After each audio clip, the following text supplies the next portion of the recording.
प्रधानमंत्री डरे हुए हैं। ईवीएम हटाओ, बैलेट पेपर लाओ। ईवीएम हटाओ, बैलेट पेपर लाओ।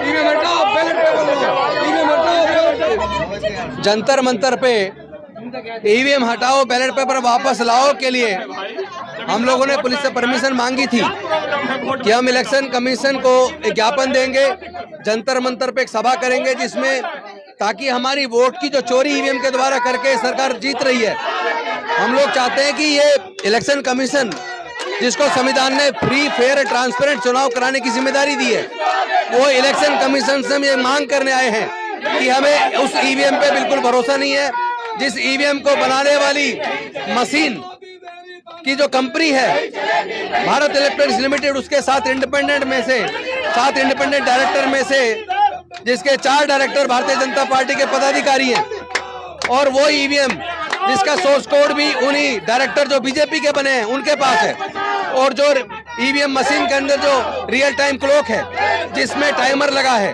और टाइम और डेट तय करके कौन सी तारीख को वोटों की चोरी करके बीजेपी को देनी है, वो उसके द्वारा चोरी की जाती है। सॉफ्टवेयर बनाते वक्त उसी के अंदर प्रोग्रामिंग कर दी जाती है किस तरह वोट की चोरी करके बीजेपी को दी जानी है, और उसमें ईवीएम मशीन बनाने वाली कंपनी के डायरेक्टर बीजेपी के उनका पूरा रोल है।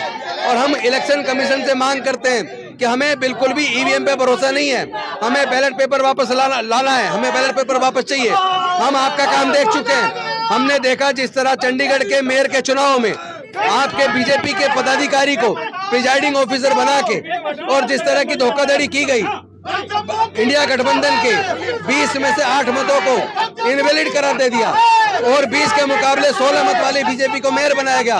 वो तो भला हो, वहाँ सीसीटीवी कैमरे लगे थे, और सर्वोच्च न्यायालय का धन्यवाद करेंगे कि उन्होंने उस चुनाव को अवैध डिक्लेयर करा के और उन वोट के आधार पे उस वो जो वोट पड़ी थी उसी के आधार पे वहाँ इंडिया गठबंधन के व्यक्ति को मेयर बनाया, कुलदीप कुमार जी को।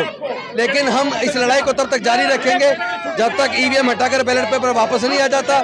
और ये जो फंडामेंटल राइट है ये देश के संविधान ने हमें दिए हैं, उसका दिल्ली की पुलिस उसका वायलेशन कर रही है। अगर जंतर मंतर पे भी हम सरकार के खिलाफ धरना प्रदर्शन करके अगर अपने वोट के अधिकार को सुरक्षित करने की मांग नहीं कर सकते तो हम जाएंगे कहाँ? हम निश्चित तौर पर इस लड़ाई को लड़ेंगे और हम जीतेंगे।